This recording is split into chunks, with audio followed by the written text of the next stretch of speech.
Hi, it's All Action No Plot, talking all things Tottenham Hotspur. Spurs have lost at home to West Ham, and today I'm going to wade into the debate on the deployment of Danny Rose in midfield. Broadly, I endorse this decision. However, it's obviously quite polarising amongst Spurs fans, not least because we lost. It doesn't really help the cause. I think all Spurs fans are at least in agreement that Danny Rose per se is a good thing. His inclusion in the team makes the world a better place. He provides aggression, everyone loves his attitude. It's a sort of attitude that doesn't necessarily flow throughout all the players, so it's really positive when we have Danny Rose in the team. Personally, I like his deployment to midfield because it means he can impose himself upon the game a bit more. Both figuratively and literally, he's a bit more central to proceedings. Sometimes, he always carries that same level of aggression when he's out on the left, but sometimes the game can pass him by a little bit.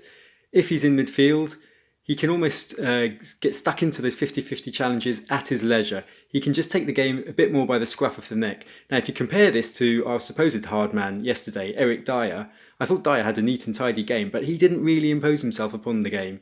In a way, it's easy to forget he was even there, whereas Danny Rose, you're not going to forget he's there. He gets stuck in, he goes flying in, he's just the angriest young man in Britain, and he lets everyone know that.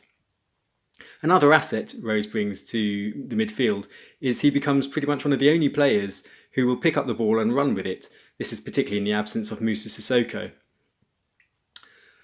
Furthermore, I think if you look at the alternatives, there aren't that many, again, in the absence of Sissoko and Winks. If Sissoko and Winks are fit, fine, we play those two. But in the absence of those two, there's Wanyama, who's still not fully fit, and big, strong lad though he is, he doesn't have the same energy as Rose. And then there's Skip, who still strikes me as a boy playing a man's game. He doesn't have the aggression, he doesn't have the nous for this level. And the final point on Rose, a slightly odd one, is that probably the weakest element of his game is his crossing. I'm not saying it's terrible, but it's not as good as it might be for a left-sided wing-back or full-back.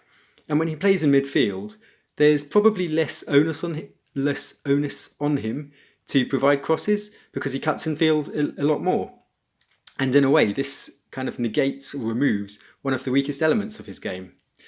So that's my opinion on Danny Rose in midfield, but let me know what you think. Leave a comment below, and do check out the blog allactionnoplot.com for 5 more talking points on the Spurs against West Ham game from yesterday.